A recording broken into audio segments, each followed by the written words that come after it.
Bonjour tout le monde. Avant cette vidéo, je voudrais parler comment on appelle ça, du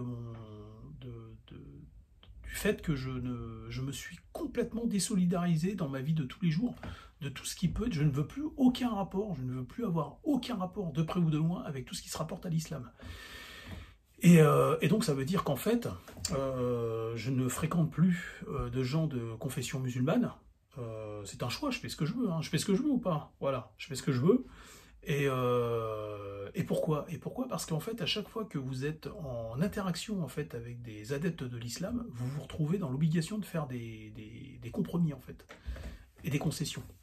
Alors ça se manifeste comment? Ça se manifeste, vous allez les recevoir, ils viennent chez vous, il y a des sujets de conversation que vous ne pouvez pas aborder. Et quand vous les abordez, en fait, vous êtes obligé d'être hypocrite, c'est-à-dire que vous ne pouvez pas aller directement avoir un style à l'emporte-pièce, c'est aussi être franc, en fait, hein. Être franc et dire les choses telles qu'elles doivent être dites. Et ça, vous ne pouvez pas, en fait, parce que les gens à table vont vous en empêcher, c'est-à-dire ils vont menacer de pas. Enfin, vous allez sentir qu'il y a un malaise, en fait. Ça, c'est du vécu, hein, c'est du vécu. Hein. C'est-à-dire que vous connaissez quelqu'un qui est avec une maghrébine ou une Française qui est avec un Maghrébin, et dès qu'il est là, en fait, dès que vous parlez, en fait, vous sentez en fait que la personne, vous êtes dans votre pays, hein, vous êtes en France et tout, la personne, elle est nouvellement arrivée, mais elle va se permettre en fait de vous expliquer comment il faut que vous pensiez en fait. Et là, ça va se terminer irrémédiablement en bagarre en fait. Ça va se terminer, là, je craque quand c'est comme ça. Toi, t'es chez toi, t'as envie de dire que quand même, il y a trop de Maghrébins maintenant en France, hein. Pour rappel, j'en suis la moitié d'un, moi. Et tu vas dire qu'il y a trop de subsahariens en France, il y a trop d'étrangers en France, hein, tout simplement. Hein. Voilà, et puis celle qui est la plus représentée, hein, c'est la population musulmane. Alors vous allez me dire, mais c'est pas un pays, l'islam c'est pas un pays, oui d'accord, on va arrêter de se raconter des conneries, c'est plusieurs pays, c'est une entité en fait, hein, qui réfléchit comme un seul et même pays. Donc, vous êtes à table, ou alors vous allez voir que finalement vos conversations, elles sont bridées. Vous ne pouvez pas développer le sujet tel qu'il doit être développé. Vous ne pouvez pas l'aborder de la façon dont il doit être abordé. Vous êtes toujours obligé de prendre des pincettes, faire des compromis. Ah non, non. Tiens, tu vois encore, encore, je le fais, tiens, voilà. Il n'y a pas de compromis, quoi. Il y en a marre à un moment donné de faire des compromis. C'est-à-dire que toi, si tu vas dans leur pays, ils vont te dire oui, l'impérialisme européen, machin, toi tu vas dire oui, c'est vrai que sous certaines coutures, effectivement. Voilà, donc toi, tu as une autocritique. Et ça, ils apprécient quand tu as une autocritique. Par contre, toi, tu vas leur demander d'avoir une autocritique, mais une véritable autocritique envers leur société. Et vous allez voir qu'en fait, déjà, ils sont incapables, la plupart du temps, d'avoir une véritable autocritique, même quand ils sont avec la meilleure volonté du monde. Leurs arguments, des fois, ne tiennent pas debout.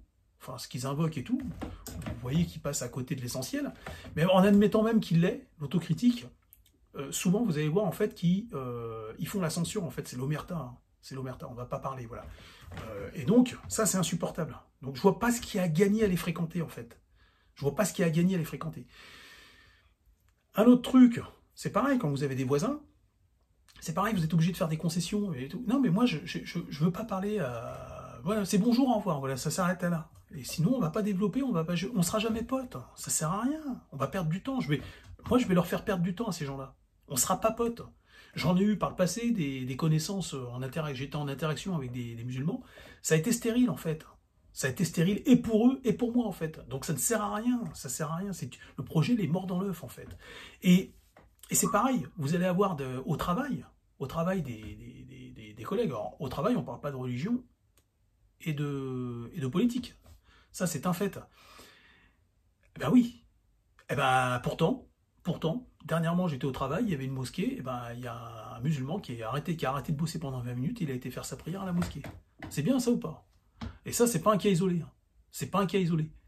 Alors, tu te dis, attends, quand tu pars, tu te doutes bien que la charge de travail, elle augmente pour ceux qui restent. Et c'est pas cool ce que tu fais, quoi.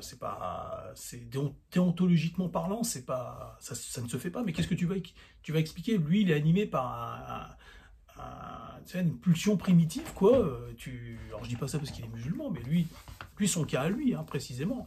Après, il n'est pas tout seul, hein, il y en a plein des comme lui, il y en a des millions, hein, mais lui, pour son cas à lui, en fait, lui, il est primitif dans sa tête. Il se dit, bon, moi, je suis tout seul sur Terre. Voilà. Moi, je suis tout seul, c'est pas grave, j'ai des collègues, je suis au travail. Là, normalement, le temps, il doit être consacré à l'entreprise et pas non à mon développement spirituel. Non, il se barre. Donc, C'est pas moi qui ramène ça. Donc à un moment donné, bah, tu te retrouves, on se retrouve avec des mecs en train de parler de religion.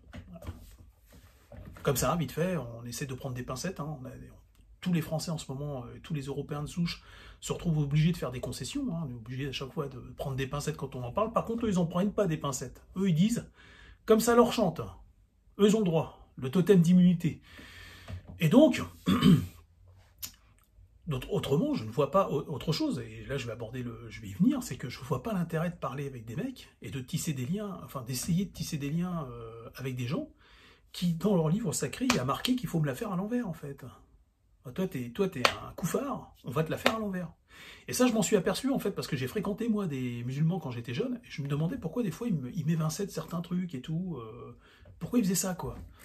Alors que les Français le faisaient, ça arrivait hein, qu'il y ait des Français qui le fassent de temps en temps, mais en général, ils le faisaient moins.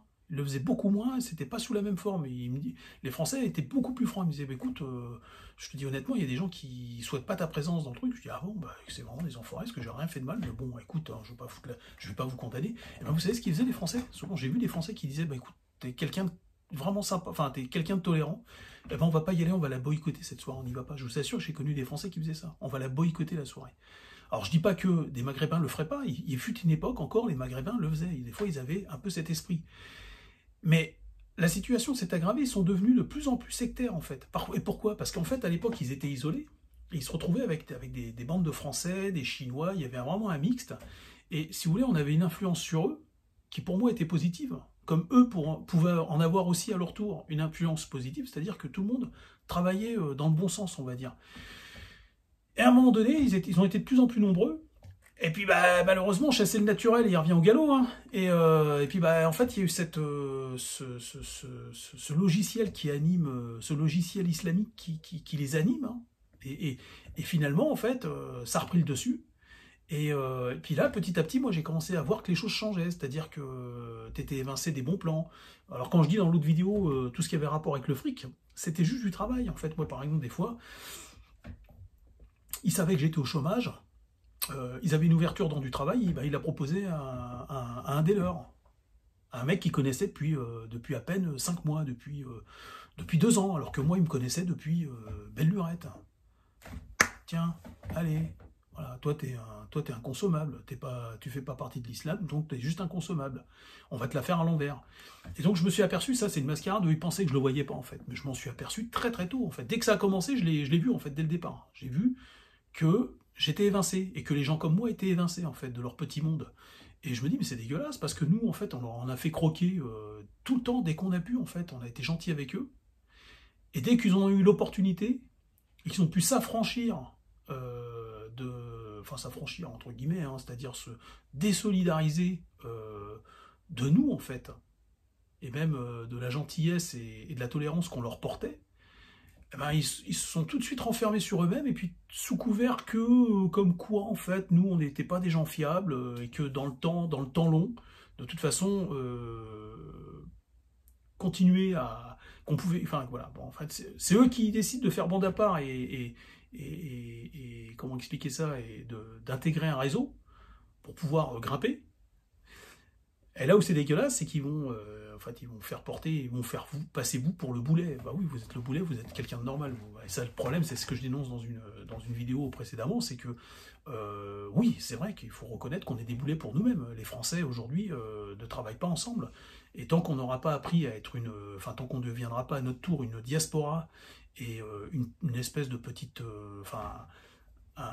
comment expliquer ça tant qu'on ne deviendra pas sectaire comme eux, en fait, eh ben on se la prendra, en fait. On continuera à se la prendre. Et donc moi, je vois pas l'intérêt de continuer à fréquenter des gens comme ça, parce qu'ils m'ont déjà prouvé par le passé, en fait, que c'est complètement stérile pour moi, ça ne m'apporte absolument rien. Par contre, eux, moi, je leur apporte quelque chose. Parce que à l'époque, eux, moi, quand j'avais des infos intéressantes, je leur donnais. Par contre, eux faisaient de la rétention, c'est-à-dire que dès qu'ils avaient des infos intéressantes qui pouvaient m'aider, me sortir de la merde, mais ils me les donnaient pas, en fait. Donc moi, je croupissais, eux évoluaient, et moi, je croupissais, en fait. Et ça, c'est le destin funeste de l'Européen, c'est-à-dire que tant que l'Européen, et je le répète, tant que les Européens de souche et les Français de souche ne deviendront pas une diaspora, et qu'on ne réagira pas on combat le feu par le feu, hein, vous connaissez ce proverbe, hein, c'est-à-dire que vous avez en fait des diasporas qui tissent des réseaux et qui sont entre eux et qui créent une sphère en fait où ils rentrent, ils injectent du fric dedans, donc cette sphère grandit de plus en plus. Et nous, notre fric, on le distribue à droite à gauche. Donc il y a une déperdition, il y a un pont thermique, c'est-à-dire que ça reste pas quoi. Hein. Et donc eh ben, il faut qu'on fasse pareil, il faut qu'on fasse faut qu'on se devienne sectaire nous aussi en fait. C'est con hein, ce que je dis parce que là vous avez l'État en ce moment qui vous dit le contraire, il y a une cohésion nationale, mais vous avez compris cette cohésion nationale, mais c'est quoi ces conneries? Qu'est-ce que c'est que cette connerie? Regardez, l'équipe de foot, on leur a fait plaisir, maintenant il n'y a plus que des blacks. Ah, ils sont contents maintenant. Ils sont contents. Ah, bah, il n'y a plus que des blagues. Ah, bah là, voilà, on est gentil. Voilà. Le Français, quand il est gentil, c'est quoi un Français gentil? C'est un Français qui ferme sa gueule, il se met à quatre pattes. Attention, il tire son pantalon avant de se mettre à quatre pattes. Vous savez, connaissez l'histoire. Connaissez l'histoire. C'est un mec qui va dans un hammam et puis il dit, je vous la fais très rapidement. Hein, il voit Gérard Majax, il lui prend la tête pour que Gérard Majax lui fasse un tour de magie. Et l'autre, il dit, je peux pas te faire tour de magie, j'ai pas mon matériel avec moi. Il fait, si, vous en avez bien avec son matériel. Il fait, si, bah, finalement, vu que tu me prends la tête, il y en a un sans le matériel, mais il faut que tu te mettes à quatre pattes.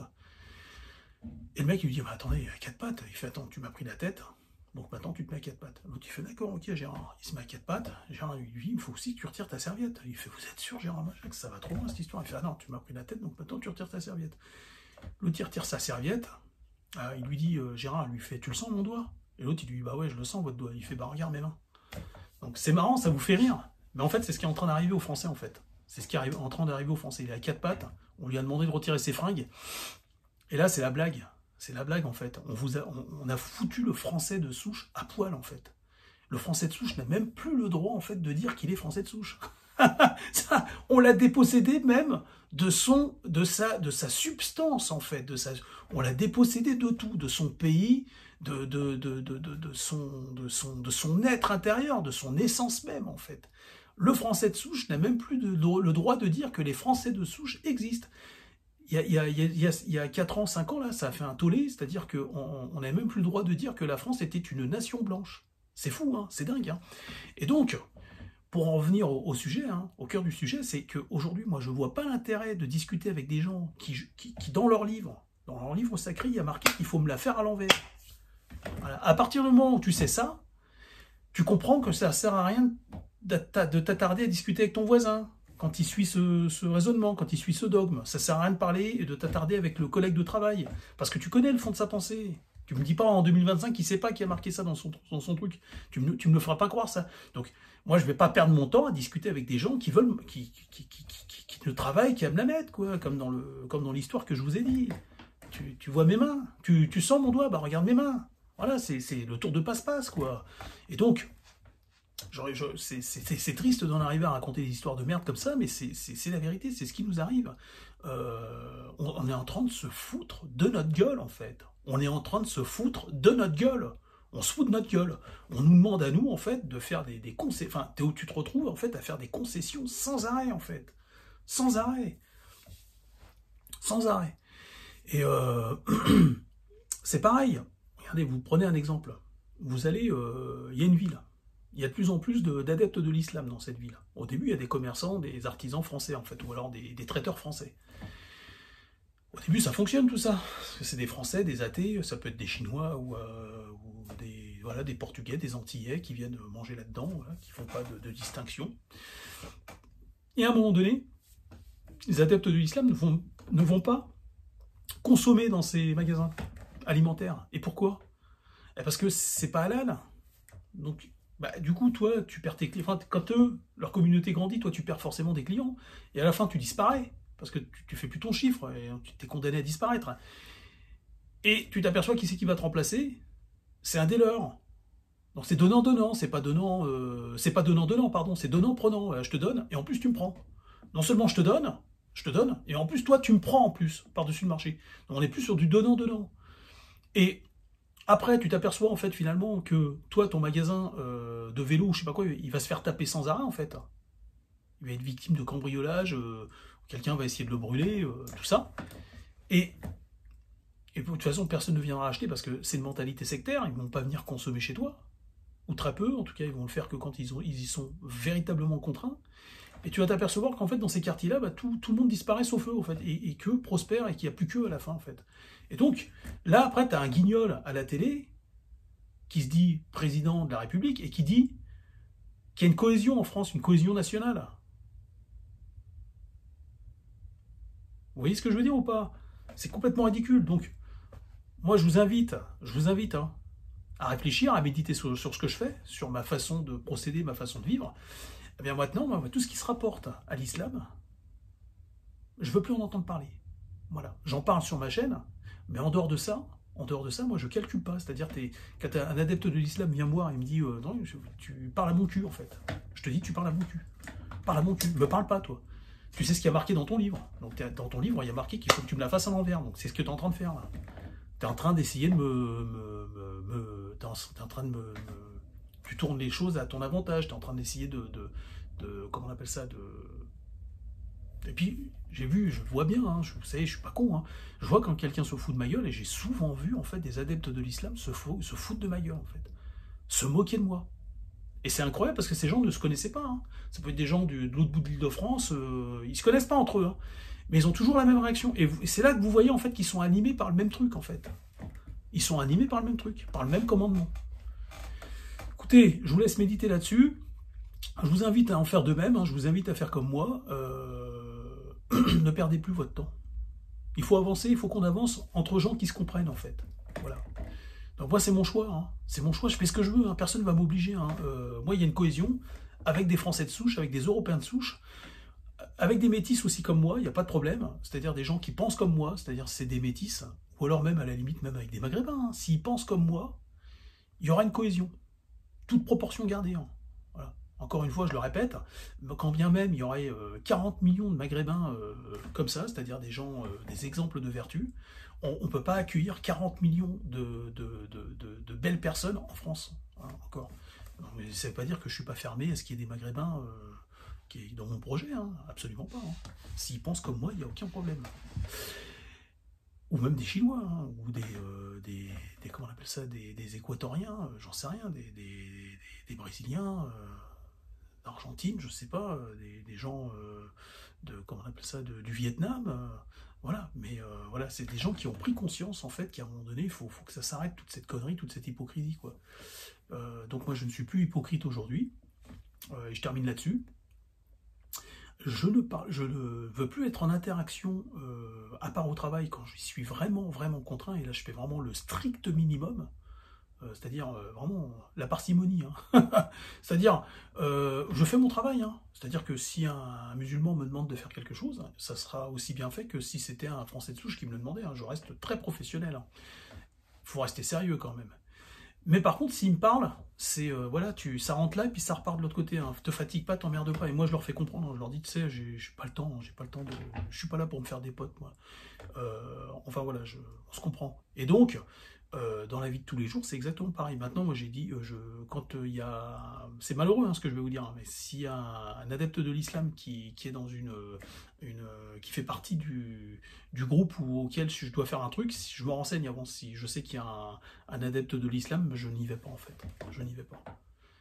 J'y vais pas. Et je suis vachement content de le faire en fait. Je suis hyper fier de le faire parce que je ne perds plus mon temps, c'est tout. Je ne veux plus, moi, enrichir des gens qui prennent, mais en contrepartie, qui ne m'apportent rien en fait. Et en plus, c'est volontaire. Hein. On ne parle pas de gens qui ne sauraient pas, qui sont, comment expliquer ça, qui sont affublés de quelqu'un qui ne sait pas, qui est ignorant et qui ne fait pas exprès de ne rien vous apporter. Là, on parle de quelqu'un qui fait exprès, c'est volontaire. Hein. Donc moi, je m'emmerde plus avec ça, quoi. Je vous dis salut, à bientôt.